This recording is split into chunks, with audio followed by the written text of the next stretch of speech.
صحابہ وہ تھے، زندگیاں ان کی وقف تھی اسلام کے لیے، دولت ان کی وقف تھی اسلام کے لیے، وقت ان کا وقف تھا اسلام کے لیے، ان کے شب و روز وقف تھے اسلام کے لیے، ان کے لیل و نہار وقف تھے اسلام کے لیے، ان کی فیملیاں وقف تھی اسلام کے لیے۔ اسلام نے جب آواز دی، اسلام کی آواز پہ ہمیشہ لبیک کہنے والے، اور اسلام نے جو جس طرح کی قربانی چاہی فوراً قربانی دینے والے۔ سنو، آج دنیا کے کونے کونے میں اسلام پر عمل کرنے والے، اسلام پہ چلنے والے موجود ہیں۔ اسلام ایسے ہی ہم تک نہیں پہنچا ہے، نسلوں کی قربانیاں ہیں، نسلوں کی قربانیاں ہیں۔ صحابہ نے، تابعین نے، خیر القرون کے لوگوں نے اپنے ہر قسم کی آرام، ہر قسم کی راحت، ہر قسم کے چین اور ہر قسم کے سکون کی قربانی دی۔ ان کی زندگی کا بس ایک ہی مقصد تھا، اسلام اسلام اسلام۔ ان کے گھر کہاں تھے، ان کی خبریں کہاں ہیں، دیکھ لینا۔ تاریخ جب پڑھو نا، اس حیثیت سے دیکھنا صحابہ کو، تابعین کو، خیر القرون کے لوگوں کو، ان کا گھر کہاں تھا اور ان کی قبر کہاں ہے۔ ابو ایوب انصاری رضی اللہ عنہ، مدینے کے رہنے والے صحابی، خبر کہاں ہے آج ان کی؟ خبر کہاں ابو ایوب انصاری رضی اللہ عنہ کی؟ ترکیہ میں ہے، استنبول میں ہے۔ اور بخاری کی ایک حدیث، اللہ اللہ، یہ بھی سنیے گا، بخاری کی ایک حدیث میں ہے، صحابی فرماتے ہیں شیب ابی طالب کے حصار کے دوران، شیب ابی طالب کے حصار کے دوران ہم لوگوں نے، یعنی نبی کے صحابہ نے، بھوک مٹانے کے لیے اس قدر کچھ نہیں ملتا تھا، کچھ نہیں ملتا تھا تو کیا کرتے تھے؟ کھجور کے درخت ہوتے تھے، کھجور کے درخت کے پتے توڑ توڑ کے چباتے تھے اور کھاتے تھے۔ ہمارا کھانا یہی کھجور کے پتے۔ اور بخاری میں جو الفاظ، میں جن الفاظ کے لیے بخاری کا حوالہ دے رہا ہوں، کیا جانتے ہیں؟ صحابی فرماتے ہیں ہم نے اس دوران اس قدر کھجور کے پتے چبائے اور کھجور کے پتے کھائے کہ جب ہم قضائے حاجت کے لیے جاتے تھے، ہمارا فضلہ بھی جانوروں کے گوبر کی طرح ہوتا تھا۔ اللہ اللہ، سمجھ رہے؟ ہمارا فضلہ بھی جانوروں کے گوبر کی طرح ہوا کرتا تھا، اس قدر ہم نے پتے کھائے ہیں۔ وَقُلْ جَاءَ الْحَقُّ وَزَهَقَ الْبَاطِلُ إِنَّ الْبَاطِلَ كَانَ زَهُوقًا۔ إن الحمد لله نحمده ونستعينه ونستغفره ونعوذ بالله من شرور أنفسنا ومن سيئات أعمالنا، من يهده الله فلا مضل له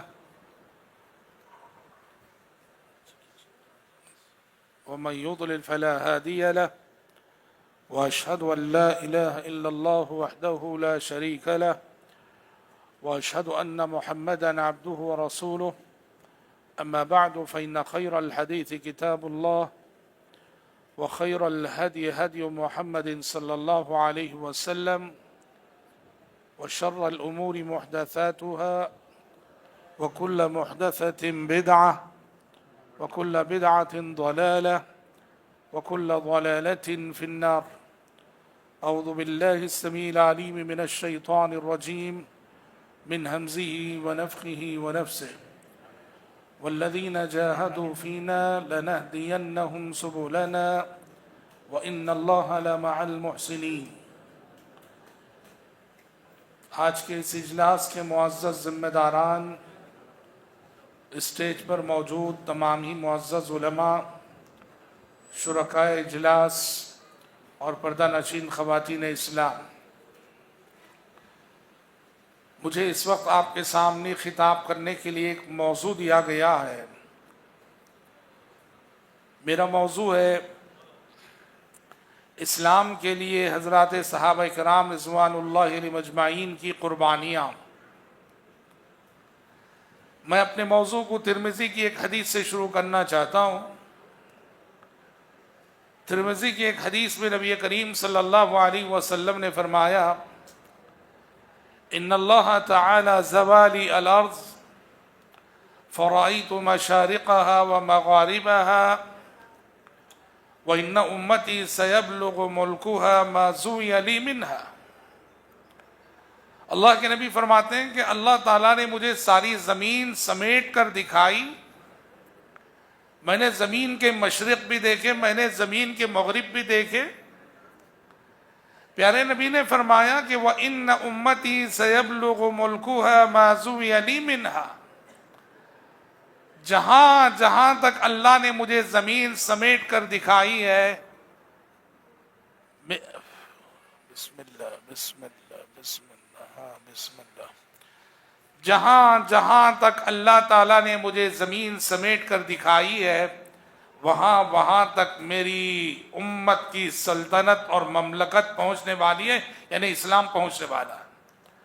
پیشن گوئی تھی اللہ کے نبی کی کہ زمین کے مشرق و مغرب جو آپ کو اللہ نے غیبی طور پر دکھائے تھے، اسلام ان علاقوں تک پہنچے گا۔ اور یہ پیشن گوئی اس کو پوری ہونے میں کچھ زیادہ مدت نہیں، صرف 50 سال لگے۔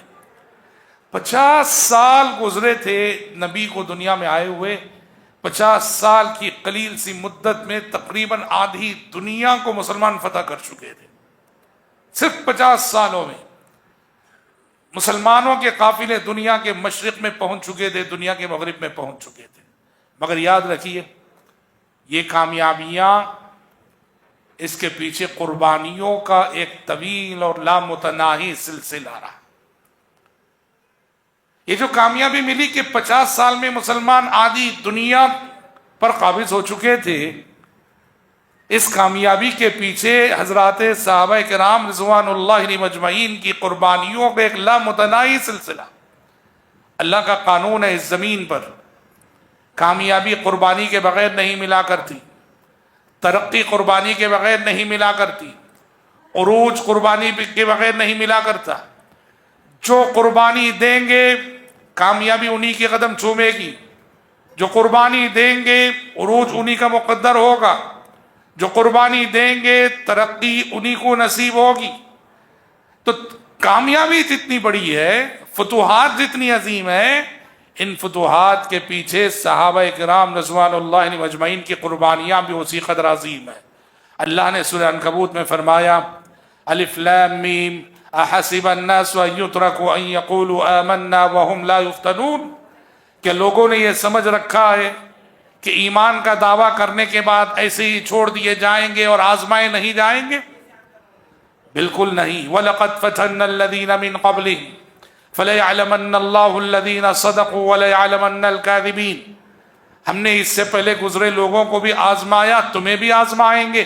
آزمائش سے ہی پتہ چلتا ہے کہ کون سچا ہے کون جھوٹا ہے۔ اگر ہم دیکھتے ہیں کہ یہ قربانیوں کا سلسلہ کہاں سے شروع ہوا، اللہ کے نبی صلوات اللہ وسلم علیہ، نبی کریم صلی اللہ علیہ وسلم جب پہلی وحی آنے کے بعد پریشان ہوئے، پریشان ہو کر گھر لوٹے، حضرت خدیجہ نے آپ کو تسلی تو دی، پھر بھی مزید تسلی کے لیے ورقہ بن نوفل کے پاس لے گئی، اور ورقہ بن نوفل نے پیارے نبی صلی اللہ علیہ وسلم کی ساری گفتگو سننے کے بعد نبی سے کہا یہ وہی فرشتہ ہے جو موسیٰ علیہ السلام کے پاس آیا کرتا تھا، یعنی آپ اللہ کے رسول ہیں۔ اور پھر کہا کہ وہ دن آنے والا ہے جب آپ کی قوم آپ کو آپ کے شہر سے نکال باہر کرے گی۔ نبی کو بہت تعجب ہوا، آپ نے کہا او مخرجیہم، کہ یہ میری قوم مجھے نکالے گی جو آج مجھے صادق کہہ رہی ہے، آج مجھے امین کہہ رہی ہے۔ نبوت ملنے تک اللہ کے نبی مکے میں سب کی نظروں میں بڑے محترم تھے۔ جب ورقہ بن نوفل کی زبانی یہ سننے کو ملا کہ ایک دن آئے گا کہ آپ کی یہ قوم آپ کو یہاں سے نکال باہر کرے گی، ورقہ بن نوفل اللہ کے نبی نے تعجب سے کہا او مخرجیہم، مجھے نکال دیں گے کیا؟ ورقہ بن نوفل نے کہا ہاں یہ ہو کر رہے گا، آپ ہی نہیں، آپ جیسا پیغام اور آپ جیسا حق لے کر جب بھی کوئی نبی آیا ہے ان کے ساتھ ان کے قوم والوں نے، قبیلے والوں نے، بستی والوں نے یہی سلوک کیا۔ اور بھائیوں، جس دن نبی نے صفا کی پہاڑی پہ کھڑے ہو کے اعلان کیا کہ یا ایھا الناس قولوا لا الہ الا اللہ تفلحوا تملکوا العرب والعجم، لا الہ الا اللہ کہو کامیاب ہو جاؤ گے، عرب و عجم کے مالک ہو جاؤ گے۔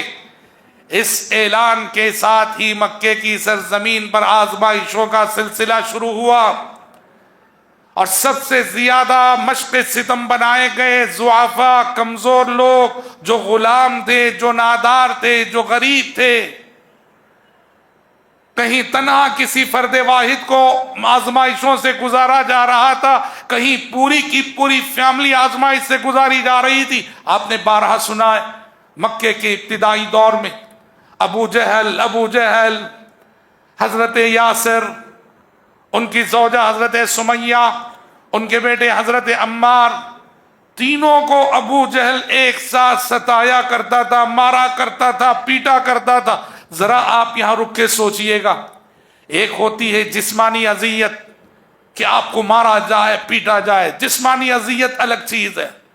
لیکن یہاں جسمانی اذیت سے ایک بڑی اذیت تھی. وہ کیا ہے؟ والدین کو اولاد کے سامنے مارا جا رہا ہے، اولاد کو والدین کے سامنے مارا جا رہا ہے، شوہر کو بیوی کے سامنے مارا جا رہا ہے، بیوی کو شوہر کے سامنے مارا جا رہا ہے. تھوڑی دیر کے لیے اس مقام پہ آپ اپنے آپ کو اور اپنی فیملی کو رکھ کے دیکھ لو، سوچ لو، اگر میرے ساتھ یہ ہو کہ میری زوجہ کو میرے سامنے پیٹا جائے اور مجھے میری زوجہ کے سامنے پیٹا جائے، ہماری اولاد کو ہمارے سامنے مارا جائے اور ہمیں ہماری اولاد کے سامنے مارا جائے، کیا گزرے گی؟ اور وہی گزر رہی تھی آل یاسر پر. اللہ کے نبی صلی اللہ علیہ وسلم گزرتے تھے، بے بس تھے، کچھ نہ کر سکتے تھے، دیکھتے تھے اس ظلم و ستم کو جو ابو جہل اس فیملی پہ ڈھا رہا تھا. اللہ کے نبی بس تسلی دے کے گزرتے، صبراً یا آل یاسر، صبراً یا آل یاسر فإن موعدکم الجنہ. اے یاسر کے گھر والو صبر کرو، اے یاسر کے گھر والو صبر کرو، جنت تمہارا انتظار کر رہی ہے. اور پھر زیادہ دن نہیں گزرے کہ ابو جہل نے حضرت سمیہ رضی اللہ عنہا کو شہید بھی کر ڈالا. یعنی اسلام کے راستے میں سب سے پہلے اپنی جان کا نذرانہ پیش کرنے والی ایک خاتون رہی، ایک صحابیہ رہی. مردوں سے پہلے عورت نے اپنی جان کے ذریعے سے شجر اسلام کی آبیاری کی ہے. اسلام ایسے ہی ہم تک نہیں آیا ہے. سنو، آج دنیا کے کونے کونے میں اسلام پر عمل کرنے والے، اسلام پہ چلنے والے موجود ہیں. اسلام ایسے ہی ہم تک نہیں پہنچا ہے. نسلوں کی قربانیاں ہیں، نسلوں کی قربانیاں ہیں. صحابہ نے، تابعین نے، خیر القرون کے لوگوں نے اپنے ہر قسم کی آرام، ہر قسم کی راحت، ہر قسم کے چین اور ہر قسم کے سکون کی قربانی دی. ان کی زندگی کا بس ایک ہی مقصد تھا، اسلام، اسلام، اسلام. ان کے گھر کہاں تھے، ان کی خبریں کہاں ہیں، دیکھ لینا. تاریخ جب پڑھو نا، اس حیثیت سے دیکھنا صحابہ کو، تابعین کو، خیر القرون کے لوگوں کو، ان کا گھر کہاں تھا اور ان کی قبر کہاں ہے. ابو ایوب انصاری رضی اللہ عنہ، مدینہ کے رہنے والے صحابی، خبر کہاں ہے آج ان کی؟ خبر کہاں ابو ایوب انصاری رضی اللہ عنہ کی؟ ترکیہ میں ہے، استنبول میں ہے.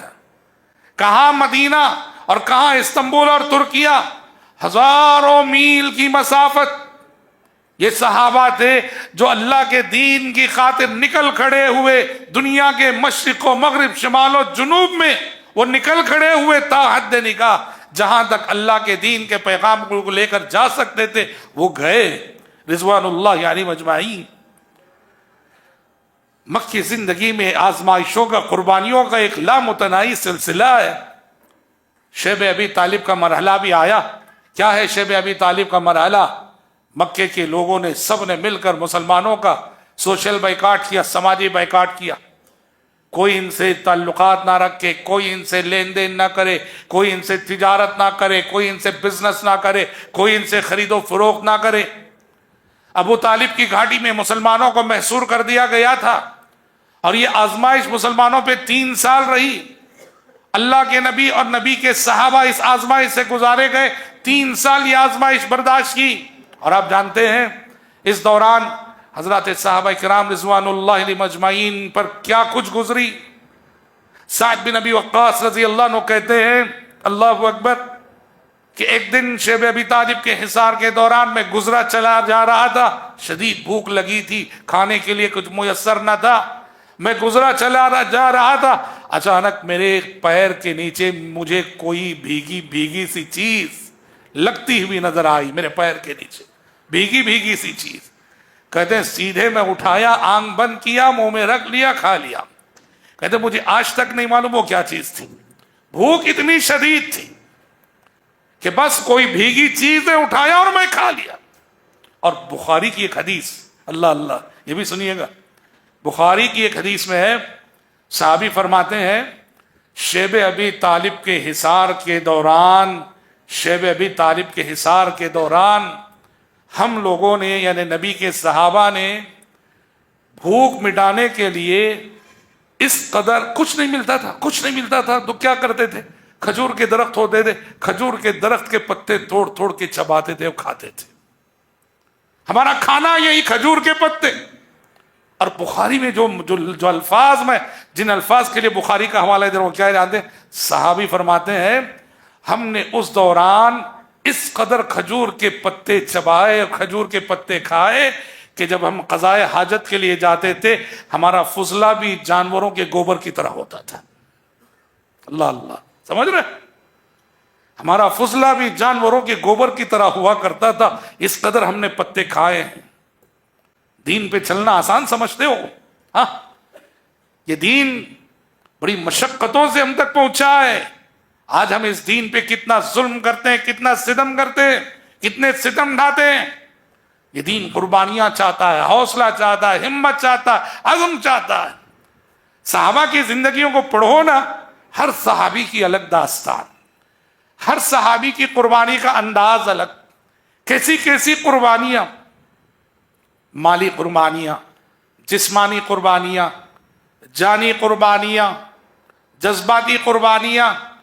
قربانیوں کی جتنی قسمیں ہو سکتی ہیں آپ کو ایک ایک قسم پہ صحابہ کے سینکڑوں واقعات ملیں گے آپ کو. آپ ذرا غور کیجئے, وہ مشہور صحابی حضرت سلمان فارسی رضی اللہ تعالی عنہ, حضرت سلمان فارسی رضی اللہ تعالی عنہ کے قبول اسلام کے واقعے پہ غور کیجئے اور دیکھیے کہ اس ایک واقعے میں قربانیوں کے کتنے رنگ ہیں. حضرت سلمان کہاں کے تھے؟ حضرت سلمان فارس کے تھے. فارس, مکہ مدینہ کہاں اور فارس کا ہزاروں میل کا فاصلہ. فارس کے تھے, اصبہان کے تھے. اچھا, اصبہان میں بھی ایک نہایت, اور آپ جانتے ہیں فارس والے مجوسی ہیں, آگ کے پجاری, آگ کی پرستش کرنے والے. حضرت سلمان فارس کے انتہائی مذہبی گھرانے میں پیدا ہوئے تھے. وہ کہتے ہیں اپنے بارے میں, میرا باپ مجھ سے اتنی محبت کرتا تھا, اتنا پیار کرتا تھا, جیسے ایک لڑکی کو چاہا جاتا ہے, ایک باپ اپنی بیٹی کو چاہتا ہے, ایک ماں جیسے اپنی بیٹی کو چاہتی ہے, میرا باپ مجھ سے ویسے محبت کرتا تھا. اور مذہبی گھرانہ تھا. صبح سے شام تک میری ڈیوٹی تھی آگ کی پوجا کرتے رہنا, آگ کو جلائے رکھنا, آگ کو بجھنے نہ دینا. کہتے ہیں ایک دن میں اپنے کسی کام سے گھر سے باہر نکلا, ایک سڑک سے گزر رہا تھا اصبہان کی, ایک نیا عبادت خانہ نظر آیا. اس عبادت خانے کے اندر گیا میں, نئے طور طریقے کی عبادت میں نے دیکھی. مجھے وہ طریقہ عبادت بہت بھلا لگا, بہت اچھا لگا. میں نے پوچھا یہ کون سا مذہب ہے, یہ کون سا طریقہ عبادت ہے؟ تو لوگوں نے بتایا کہ یہ جو جس میں تم آئے ہو نا, یہ چرچ ہے, یہ چرچ ہے یہ. اور یہ جو طریقہ عبادت ہے یہ عیسائی مذہب کے مطابق یہ طریقہ عبادت ہے, یہ مسیحیت ہے, یہ عیسیٰ علیہ السلام کا لایا ہوا دین ہے. حضرت سلمان کہتے ہیں مجھے وہ طریقہ عبادت بہت اچھا لگا, میں نے اسی وقت اپنے آبائی مذہب مجوسیت کو چھوڑ کر عیسائیت کو قبول کر لیا. ہم چاہے تو یہ کہہ سکتے ہیں کہ وہ کیا ہو گئے؟ ہاں نہیں, مسلمان. کیوں؟ ہاں, یہ جو یہاں وہ مجوسیت کو چھوڑ کے مسیحیت قبول کر رہے ہیں, ہم یہ کہہ سکتے ہیں کہ وہ مسلمان ہو گئے. کیوں؟ نبی کی بعثت سے پہلے کون مسلمان سمجھے جاتے تھے؟ عیسیٰ علیہ السلام پر جو ایمان ہے نا, نبی کی, ابھی ہمارے نبی کی بعثت نہیں ہوئی تھی, ہمارے نبی نہیں آئے تھے دنیا میں, سمجھ رہے ہیں؟ اس وقت وہ مسیحیت اپنا رہے, مطلب وہ معنی میں اسلام قبول کر رہے ہیں. یہ اور بات ہے کہ مسیحیت کی بگڑی ہوئی شکل تھی. علی کل، جب وہ مسیحیت قبول کر کے گھر آئے نا، اب باپ سے کہا کہ دیکھو یہ اب آگ کی پوجا نہیں کروں گا، میں نے اپنا مذہب بدل لیا ہے. تو باپ جو اس قدر محبت کرنے والا تھا اسے بہت غصہ آ گیا. باپ نے ان کے پیروں میں زنجیریں ڈال دی، ہاتھوں میں ہتھکڑیاں پہنا دی، کہا کہ جب تک اس مذہب کو، اس دین کو چھوڑو گے نہیں، میں تمہیں زنجیروں سے آزاد نہیں کروں گا. اچھا، حضرت سلمان نے، وہ جو چرچ والے ہیں، چرچ والوں کو کسی طرح سے یہ میسج کہلا بھیج. اچھا، وہ پوچھ آئے تھے تمہارا مرکز کہاں ہے؟ تو چرچ والوں نے بتایا کہ ہمارا مرکز شام ہے، شام، سیریا جسے کہتے ہیں. کہا کہ جب وہ باپ نے زنجیریں ڈال دی، ہتھکڑیاں پہنا دی، تو چرچ والوں کو کہلا بھیجا شام سے اگر کوئی قافلہ آئے تو مجھے خبر دینا، مجھے انفارم کرنا. چند دنوں بعد شام سے ایک قافلہ آیا تھا. چرچ والوں نے کسی طرح سے انہیں انفارمیشن بھیجا، ہاں ایک قافلہ آیا ہوا ہے جو شام جانے والا ہے. حضرت سلمان نے کسی طرح اپنے کسی گھر میں اپنے چاہنے والوں کی مدد سے یہ زنجیریں کھلوا لی اور سیدھے اس قافلے کے ساتھ، قافلے کے پاس گئے، اس میں شامل ہو گئے اور شامل ہو کر سیدھے شام روانہ ہو گئے. اس طرح فارس سے نکل کے شام آ گئے. دیکھیے قبول حق، حق کے لیے، حق پر قائم رہنے کے لیے کتنی بھاری قیمت چکا رہے ہیں. گھر سے جدا ہو رہے ہیں، ہاں، محبت کرنے والے باپ سے جدا ہو رہے ہیں، اللہ اکبر، وطن سے جدا ہو رہے ہیں، خاندان سے جدا ہو رہے ہیں کہ حق پہ مجھے قائم رہنا ہے، اور قافلے کے ساتھ ہو کے شام جاتے ہیں. شام کا جو مرکزی چرچ ہوتا ہے بڑا، اس کا جو سب سے بڑا پوپ اور راہب ہوتا ہے، اس کی خدمت میں جا کے کہتے ہیں دیکھو مجھے حق پہ قائم رہنا ہے، مجھے اپنی تربیت میں قبول کر لینا. اس نے قبول کیا. حضرت سلمان اس کی تربیت میں رہنے لگے. پر حضرت سلمان نے دیکھا یہ جو شام کے سب سے بڑے چرچ کا سب سے بڑا پوپ ہے، بہت بے ایمان انسان ہے، بے ایمان ہے. کیوں بے ایمان ہے؟ لوگوں کو نصیحت کرتا ہے، لوگوں اللہ کے راستے میں خرچ کرو، صدقہ دو، صدقہ دو. لوگ جو دین کے لیے اور اللہ کے لیے خرچ کرتے تھے، وہ پیسہ دین کے راستے میں لگانے کے بجائے اپنے خزانے بھر رہا تھا، اپنی تجوری، اپنی دولت بنا رہا تھا. دیکھ رہے تھے حضرت سلمان، کسی کو نہیں بتایا، دیکھ رہے تھے. اس نے یہ لوگوں سے پوچھ کر، لوگ جو دین کے لیے دیتے تھے، ہاں، اس نے اپنی خزانے، اپنی تجوری بھر، 7 مٹکے سونا بنا، 7 مٹکے سونے کے جو بھر رکھے تھے. حضرت سلمان سب دیکھ رہے تھے. جب اس کا انتقال ہو گیا نا، اس کا انتقال ہو گیا، تو حضرت سلمان نے کہا لوگوں سے، لوگوں سنو، اس کی تدفین سے پہلے مجھے آپ سے ایک بات کہنی. کہا کیا بات؟ کہا یہ جو تمہارا راہب ہے، تمہارا پوپ ہے، یہ بہت بے ایمان اور غلط انسان تھا. لوگ حیران رہ گئے، کیا بات کر رہے ہو؟ کہا بالکل، وہ تم سے کہتا تھا کہ مال دو، صدقہ و خیرات کرو. تم صدقہ و خیرات کرتے تھے تو اپنے خزانے، اپنی جیب اور اپنی تجوری بھرتا تھا، یہ دین کے لیے خرچ نہیں کرتا تھا. پروف کے طور پہ وہ سونے کے 7 مٹکے اٹھا کے دکھا دی حضرت سلمان نے. لوگوں کو اپنا خرچ کیا اور دیا ہوا مال نظر آ گیا، لوگوں کو یقین ہو گیا. لوگوں نے اس راہب اور پوپ کی لاش کو سولی پہ لٹکایا اور پتھروں سے مار مار کے سنسار کیا. قرآن کہتا ہے، قرآن، بسم اللہ، قرآن کہتا ہے یا ایھا الذین آمنوا ان کثیرا من الاحبار والرہبان لَيَأْكُلُونَ أَمْوَالَ النَّاسِ بِالْبَاطِلِ وَيَصُدُّونَ عَنْ سَبِيلِ اللَّهِ. اے ایمان والو، کرسچنوں کے بہت سارے علماء، یہودیوں کے بہت سارے علماء ناحق اپنی پبلک کا پیسہ کھایا کرتے ہیں اور اللہ کے راستے سے روکا کرتے ہیں. اور یہ امت بھی اسی نقش قدم پہ چل رہی ہے. اس امت کے بعض علماء بھی اسی روش کو اپنائے ہوئے ہیں. مختلف بہانوں سے، مختلف ناموں سے آج رقیہ شرعیہ کے نام پہ پبلک کو جس طرح سے لوٹا جا رہا ہے، بزنس بنا کر، کاروبار بنا کر، وہ مجھ سے زیادہ آپ جانتے ہیں۔ بہرحال یہ الگ ٹاپک ہے۔ بہرحال اس پوپ کے انتقال کے بعد اس کی جگہ ایک دوسرا راہب آیا اس مرکزی چرچ میں۔ حضرت سلمان نے اس سے درخواست کی، بھائی مجھے حق پہ قائم رہنا ہے، مجھے قبول کرو۔ اس نے قبول کیا، اس کی تربیت میں رہنے لگے، یہاں تک کہ اس کے انتقال کا بھی وقت آ گیا۔ جب اس کے انتقال کا وقت آ گیا، موت کے وقت حضرت سلمان نے اس سے پوچھا، بھائی آپ دنیا سے جا رہے ہیں، مجھے مشورہ دے جائیے، آپ کے بعد اگر مجھے حق پہ قائم رہنا ہے تو میں کہاں جاؤں؟ اس نے کہا، وصیت کر دے سلمان، اگر میرے بعد حق پہ قائم رہنا ہو، موصل ایک شہر ہے، وہاں جاؤ، وہاں ایک پوپ ہے، اس کی خدمت میں رہنا۔ اس کا انتقال ہوا، تدفین سے فارغ ہوئے، موصل چلے گئے۔ موصل میں اس پوپ کی خدمت میں حاضری دی، بتایا کہ فلاں پوپ نے آپ کا حوالہ دیا، مجھے اپنی تربیت میں قبول کیجیے۔ اس نے قبول کیا، اس کی خدمت میں رہے، یہاں تک کہ اس کی موت کا وقت آیا۔ حضرت سلمان نے اس سے کہا کہ بھائی آپ کے بعد مجھے حق پہ قائم رہنا ہے تو آپ مجھے وصیت کر جائیے کہ کہاں جاؤ۔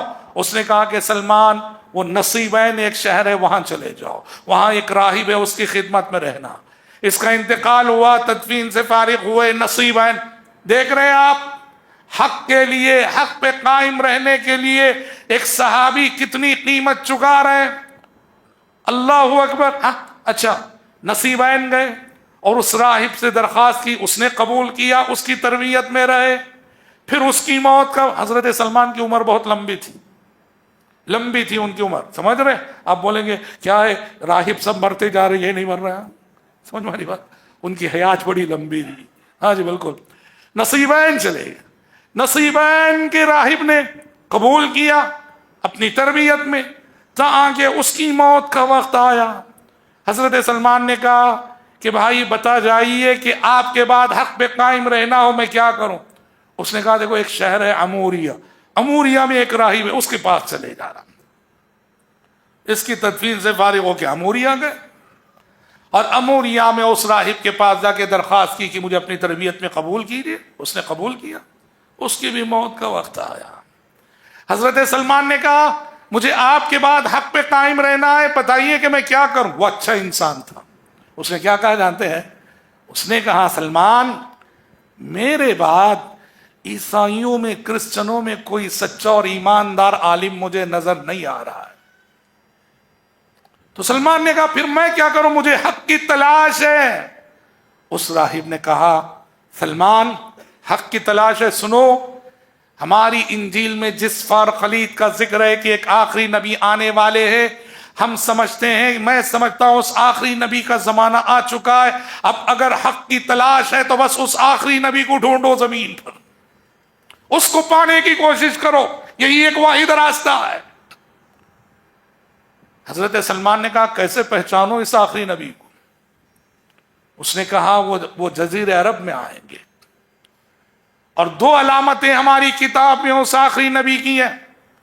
ایک یہ ہے کہ وہ صدقہ نہیں کھائیں گے، پر ہدیہ کھائیں گے اور ہدیہ قبول کریں گے، صدقہ نہیں قبول کریں گے، صدقہ نہیں کھائیں۔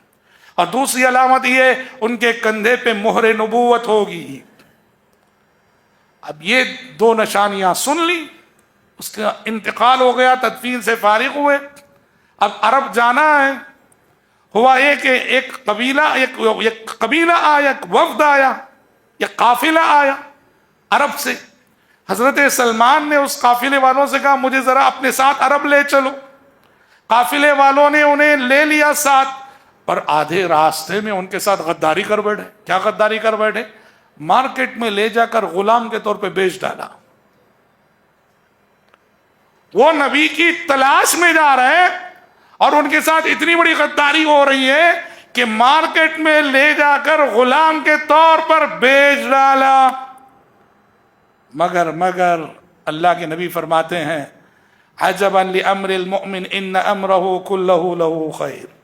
مومن کا معاملہ اس دنیا میں کیا ہی عجیب و غریب ہے، کچھ بھی ہو جائے اس کے ساتھ زندگی میں انجام کے اعتبار سے بہتر ہی ہوتا ہے۔ کچھ بھی ہو جائے، وہ پائے تو بھی صحیح، کھوئے تو بھی صحیح۔ خوشیاں آئے تو بھی صحیح، رنج ملے تو بھی صحیح، حادثہ ہو تو بھی صحیح، حادثے میں بچ گئے تو بھی صحیح، کچھ بھی ہو جائے۔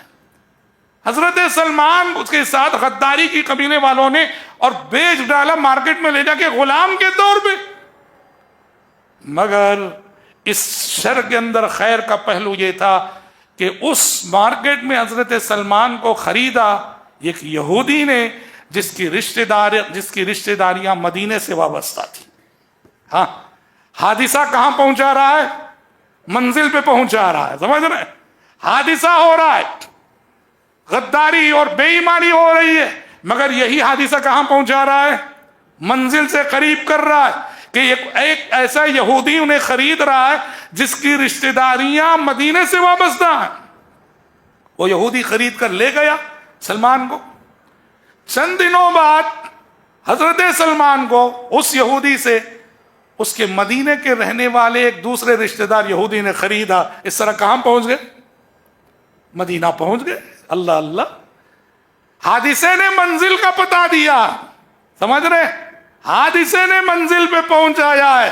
اسی لیے زندگی میں کچھ بھی ہو جائے پریشان نہ ہونا، کبھی قدم بھٹک کر بھی منزل ملا کرتی ہے۔ ہاں، سمجھ والی بات؟ تو بہرحال مدینہ پہنچ گئے، اور مدینہ جب پہنچے تو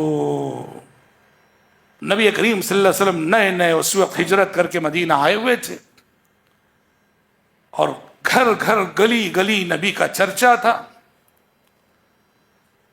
سلمان نے اپنے یہودی آقا سے ایک مرتبہ سوال کیا، اس نبی کے بارے میں کیا کہتے ہو؟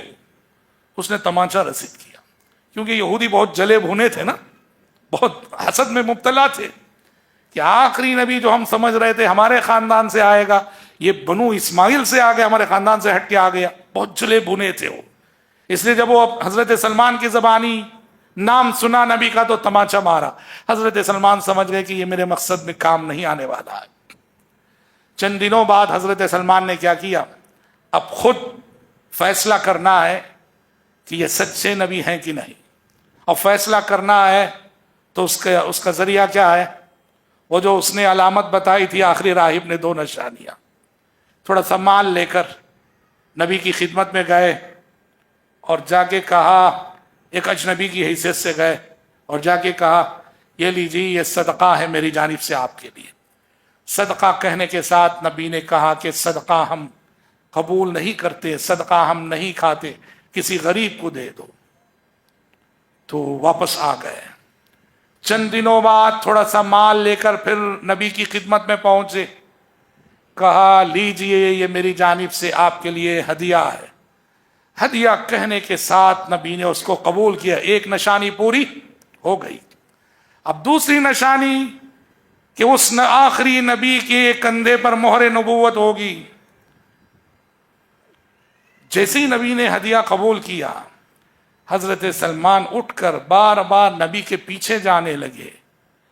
اللہ کے نبی کو یوں محسوس ہوا کہ یہ اجنبی لگتا ہے مہر نبوت دیکھنے کا متمنی ہے۔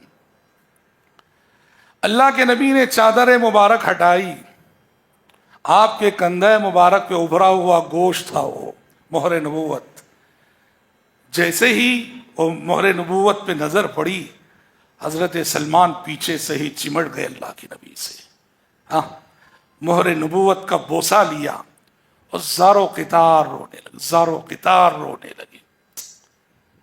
یہ آنسو کتنے قیمتی تھے، ہائے ہائے! ان آنسوؤں میں درد بھی تھا، ان آنسوؤں میں بلا کی مسرت بھی تھی۔ درد اس بات کا، گھر سے جدائی، وطن سے جدائی، والدین سے جدائی، ماں باپ سے جدائی، پھر یہ طویل مسافتیں، اللہ اللہ، اور پھر مسرت اس بات کی کہ جس نبی کی تلاش میں نکلے تھے وہ نبی مل گئے۔ زارو قطار روئے۔ اللہ کے نبی نے کہا کہ کون ہو تم؟ حضرت سلمان نے اپنا پورا تعارف پیش کیا۔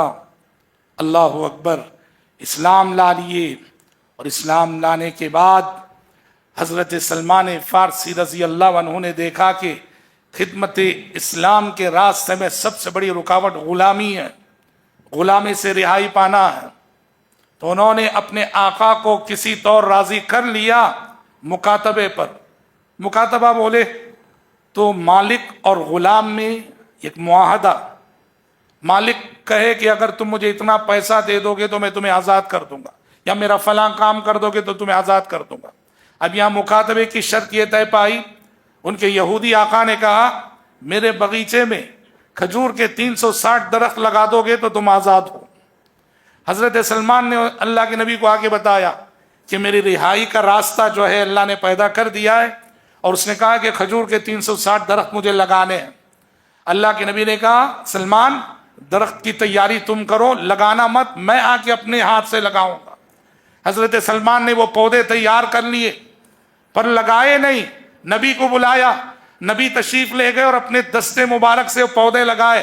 آپ زراعت والے جانتے ہیں پودے جب لگائے جاتے ہیں تو اس میں سے بہت سارے کیا ہوتے ہیں؟ ناکارہ ہوتے ہیں. کچھ ناکارہ ضرور ہوتے ہیں، سب لگتے نہیں، اگتے نہیں. پر یہ نبی کے ہاتھ سے لگے ہوئے پودے تھے، سب کے سب لگ بھی گئے، اگ بھی گئے، کوئی ایک بھی بیکار نہ ہوا، ویسٹ نہ ہوا. اور اس طرح حضرت سلمان فارسی رضی اللہ عنہ غلامی سے آزاد ہو گئے. غلامی سے آزاد ہو کر اسلام کے لیے وقف ہو گئے. اور یوں وقف ہوئے، مدینے میں ان کا نہ کوئی اپنا، نہ کوئی خاندان، نہ کوئی رشتہ دار. کوئی بھی جب ان سے پوچھتا تمہارا نسب اور خاندان کیا ہے تو پورے فخر سے کہتے تھے انا سلمان ابن اسلام، میں اسلام کا بیٹا سلمان ہوں. اور آپ جانتے ہیں خندق جیسے نازک موقع پر انہی سلمان فارسی رضی اللہ عنہ کا مشورہ تھا. یہود اور مشرکین دونوں مل کر پہلی مرتبہ مدینے پہ حملہ آور ہوئے تھے اور بظاہر ناقابل تسخیر فوج لے کر آئے تھے. اور انہی سلمان فارسی رضی اللہ عنہ کے مشورے نے اس موقع پہ اس بڑے خطرے کو اللہ کے فضل سے ٹالا تھا. ایک واقعہ ہے یہ، مگر قربانی کے کتنے پہلو ہیں دیکھیے. صحابہ کی زندگیوں کو پڑھیے گا، ایک ایک صحابی کی زندگی قربانی کے ایسے کتنے پہلو اپنے اندر رکھتی ہے. اور نصرت الہی، غیبی تائید اور آسمانی مدد کے کیسے مظاہر ان کی زندگیوں میں دیکھنے کو ملتے ہیں. ایک صحابی تھے حضرت ابو امامہ الباہلی رضی اللہ عنہ، قبیلہ باہلہ کے تھے. ابو امامہ اللہ کے نبی کی خدمت میں آئے، مسلمان ہو گئے. اور اللہ کے نبی کا معمول تھا کسی بھی قبیلے کے ایک صحابی مسلمان ہوتے انہیں انہی کے قبیلے کی جانب داعی اور مبلغ بنا کے بھیجا کرتے. اللہ کے نبی نے ابو امامہ الباہلی کو انہی کے قبیلے باہلہ کی طرف داعی اور مبلغ بنا کے بھیجا کہ تمہیں اسلام کی دولت نصیب ہو گئی، اب جاؤ اپنے قبیلے میں کام کرو. حضرت ابو امامہ الباہلی گئے، اپنے قبیلے پہنچے اور خیر دے رہے ہیں تو لے لیں گے. حفیظ میرٹھی کہتے ہیں پی لو دو گھونٹ کے ساقی کی رہے بات حفیظ، صاف انکار سے خاطر شکنی ہوتی ہے.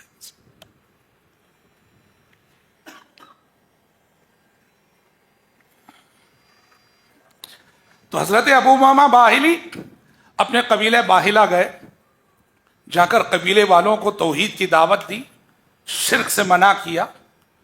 تو سارا کا سارا قبیلہ دشمن ہو گیا، کسی نے بات مانی نہیں، اور سب دھتکار کے ان کو بھوکا پیاسا لوٹا دیے.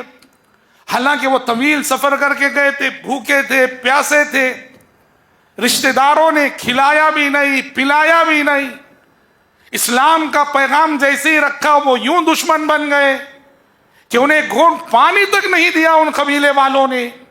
حضرت ابو امامہ الباہلی رضی اللہ عنہ اپنوں کے دھتکارے ہوئے، رشتہ داروں کے مارے ہوئے، بھوک اور پیاس کی شدت کے عالم میں اکیلے لوٹے واپس. جب تک سکت رہی چلتے رہے، ایک جگہ قوت جواب دے گئی. بھوک اور پیاس کی شدت، بلا کی شدت، بلا کی پیاس ہے اور بلا کی بھوک ہے اور کھانے پینے کے لیے کچھ نہیں ہے. ایک درخت کے نیچے سو گئے، ایک درخت کے سائے میں سو گئے. یہ سنیے گا، اللہ کی مدد کیسے آتی ہے؟ ہم جلدی نہیں آتی اللہ کی مدد، تمہارے اور میرے صبر کا اور ایمان کا امتحان لینے کے بعد آتی ہے. انہوں نے اللہ کے راستے میں مار کھائی، دھتکارے گئے، بھوک اور پیاس کی شدت کو اس حد تک برداشت کیا کہ استطاعت اور سکت جواب دے گئی، اور ایک سائے میں سو گئے. اور جب سو گئے نا خواب دیکھا.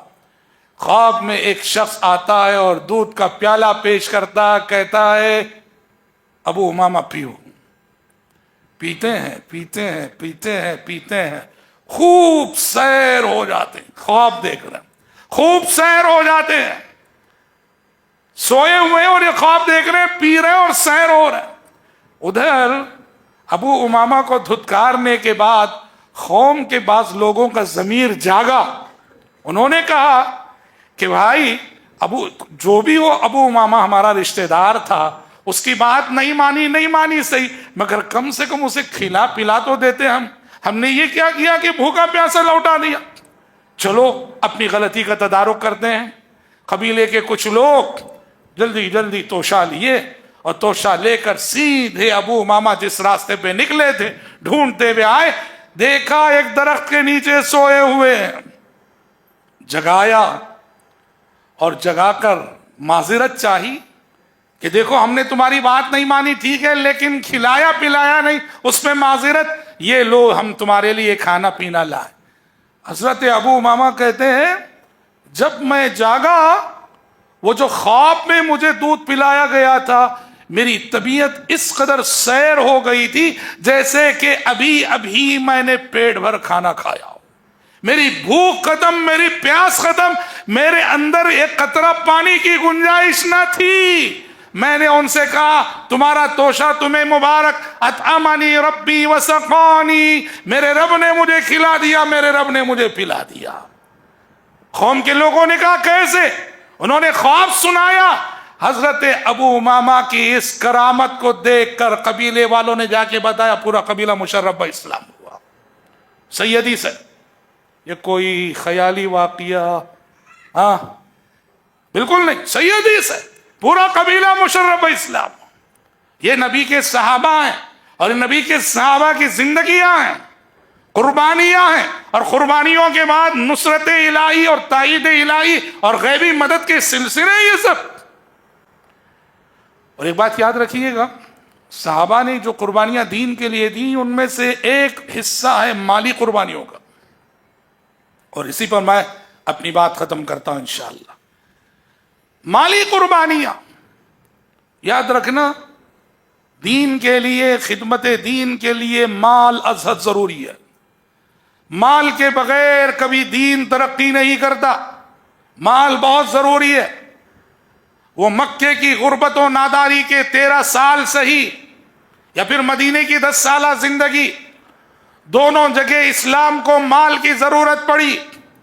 مکے میں ابو بکر صدیق کا مال، حضرت خدیجہ کا مال اسلام کے لیے بہت بڑا سہارا تھا. مدینہ جب آئے، عثمان غنی رضی اللہ عنہ جیسے اغنیاء صحابہ کی تجارت، ان کا کاروبار اسلام کا بہت بڑا سہارا تھا. مدینہ آئے اللہ کے نبی صلی اللہ علیہ وسلم، بہت بڑا مسئلہ یہ آیا کہ مدینے میں میٹھے پانی کا مسئلہ تھا. میٹھا پانی آسانی سے نہیں مل رہا ہے. ایک کنواں تھا بیر روما، وہ ایک کنویں میں میٹھا پانی تھا، وہ یہودی کی ملکیت، یہودی بھاری قیمت لے کے مسلمانوں کو بیچ رہا تھا. بہت بڑا مسئلہ تھا پینے کے پانی کا. نبی نے کہا کون ہے جو بیر روما کو خریدے اور مسلمانوں کے لیے وقف کرے، آج میں اسے جنت کی بشارت دیتا ہوں. عثمان غنی رضی اللہ عنہ نے آگے بڑھ کر اس بیر روما کو یہودی سے خریدا اور مسلمانوں کے لیے وقف کر ڈالا. اس طرح عثمان بن عفان رضی اللہ عنہ اللہ کے نبی کی جنت کی بشارت کے مستحق ٹھہرے. اور پھر ایک گھڑی وہ بھی آئی، تبوک کا سفر تھا، لمبی مسافت تھی، اسباب سفر کی قلت تھی، اسباب جنگ کی قلت تھی، کافی تیاریاں کرنی تھی، مال کم تھا. اس وقت بھی نبی کریم صلی اللہ علیہ وسلم نے خاص صحابہ کو ابھارا کہ خرچ کرو، آج تمہارے پیسوں کی بڑی ضرورت ہے، آج تمہارے پیسوں کی بڑی ضرورت ہے. صحابہ نے جس کے پاس جو میسر تھا لا کر دیا.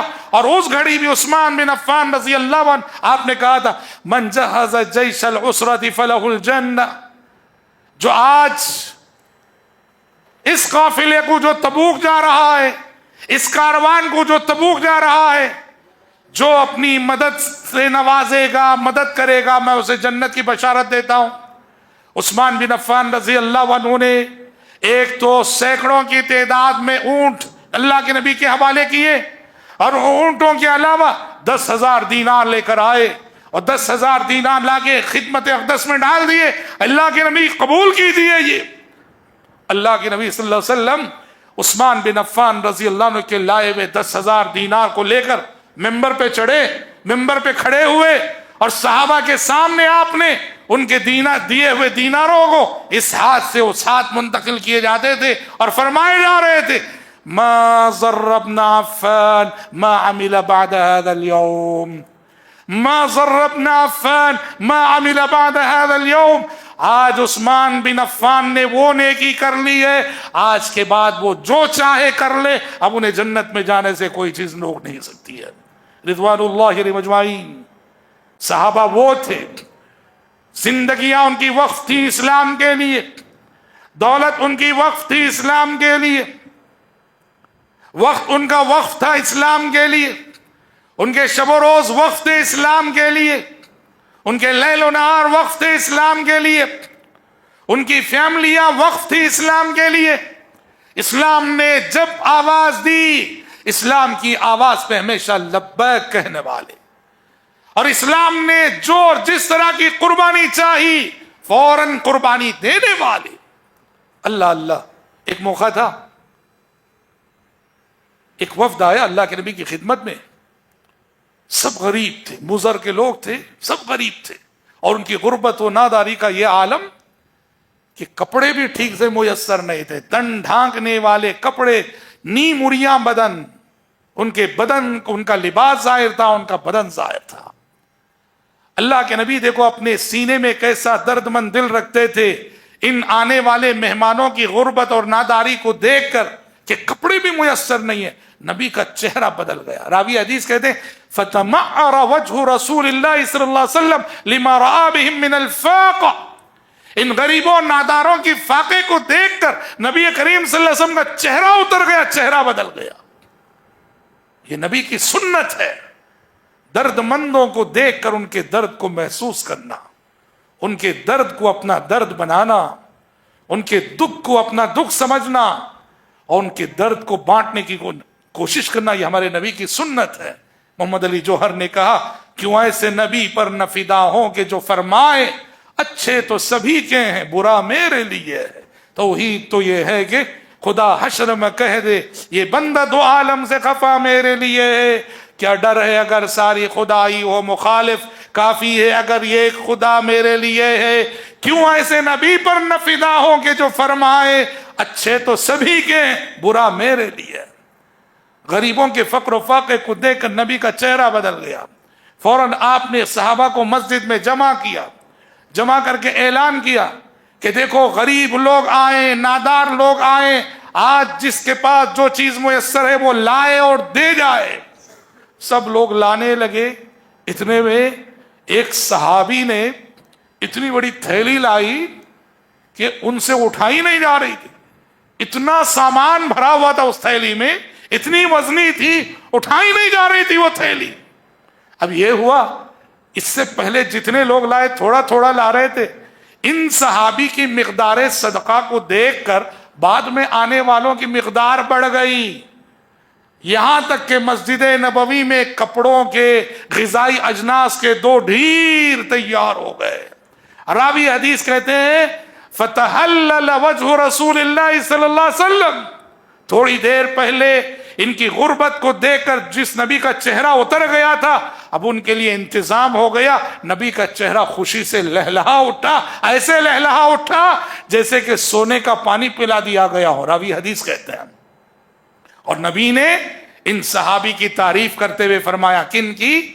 جو بڑی مقدار میں لائے اور جن کو دیکھ کر بعد میں آنے والوں نے اپنی مقدار صدقہ کو بڑھا دیا تھا۔ آپ نے کہا من سن فی الاسلام سنتا حسنہ فلہ اجرها واجر من عمل بها من بعد من غیر ان ينقص من اجورهم شیئا، جو شخص کسی اچھے کام میں دوسروں کے لیے آئیڈیل بنتا ہے، اسے دیکھ کر لوگ وہ نیکیاں کرتے ہیں، تو اس شخص کو بعد والے جتنی نیکیاں کریں گے سب کے برابر اجر و ثواب ملے گا۔ صحابہ خرچ بھی کرتے تھے، دوسروں کے لیے آئیڈیل اور نمونہ بھی بنتے تھے۔ تو یاد رکھیے گا، مال کے بغیر دین کا کوئی کام آگے نہیں بڑھتا۔ اسی لیے قرآن مجید بارہا 10 آیتوں میں هل ادلکم علی تجارت تنجیکم من عذاب علیم تؤمنون باللہ ورسولہ وتجاہدون فی سبیل اللہ باموالکم وانفسکم۔ جہاد بالنفس سے پہلے جہاد بالمال کا ذکر کرتا ہے۔ مال مال مال، سمجھ رہے؟ یہ مسجدیں، یہ مدرسے، آج آپ کے یہاں اسی مسجد میں مدرسے کا پروگرام چلا ماشاءاللہ۔ یہ مدرسے ظاہر بات ہے، ان کے پیچھے بڑے محسن حضرات کھڑے ہیں۔ محسن، امت کا تاجر، امت کا مالدار اگر ان امور خیر کے پیچھے نہ کھڑا ہو تو یہ مدرسے بند ہو جائیں گے۔ اللہ امت کے ان تاجروں کو، مالداروں کو، محسنوں کو صحت عطا کرے کہ جن کے تعاون سے اللہ اکبر مسجدیں بن رہی ہیں، مدرسے چل رہے ہیں، خیر کے کتنے کام ہو رہے ہیں۔ صحابہ کی زندگیاں بھائیوں ہمیں یہ سبق دیتی ہیں کہ اسلام کے لیے جیو، اسلام پر جیو، اسلام پر مرو، اسلام کے لیے جیو۔ ان صلاتی ونسکی ومحیای ومماتی للہ رب العالمین، میری نماز، میری قربانی، میرا جینا، میرا مرنا سب کچھ اس اللہ کے لیے جو کہ رب العالمین ہے۔ یہ ہر صحابی کی زندگی کا میسج ہے، یہ ہر صحابی کی زندگی کا پیغام ہے جو ہم میں سے ہر شخص کو چاہیے کہ اسے اپنی عملی زندگی میں اپنائے۔ میں اپنی گفتگو کو انہی چند نکات پر سمیٹتے ہوئے رب العزت سے دعا کرتا ہوں کہ پروردگار عالم ہمیں کہنے اور سننے سے زیادہ عمل کرنے کی توفیق نصیب فرمائے۔ اللہ ہماری غفلتوں، ہماری معصیتوں کو معاف فرمائے اور حضرات صحابہ کرام رضوان اللہ علیہم اجمعین کے نقش قدم پر تا حیات چلنے کی توفیق نصیب فرمائے۔ اللہم آمین۔ گفتگو کے اختتام پر ذمہ داران جماعت، ذمہ داران جمعیت اور ذمہ داران اجلاس کا شکر ادا کرتے ہیں۔ اللہ رب العزت آپ سب کی محنتوں کو قبول فرمائے اور ثمر آور بنائے۔ اللہم آمین۔ وصلی اللہ وسلم علی خیر خلقہ محمد وآلہ وصحبہ اجمعین۔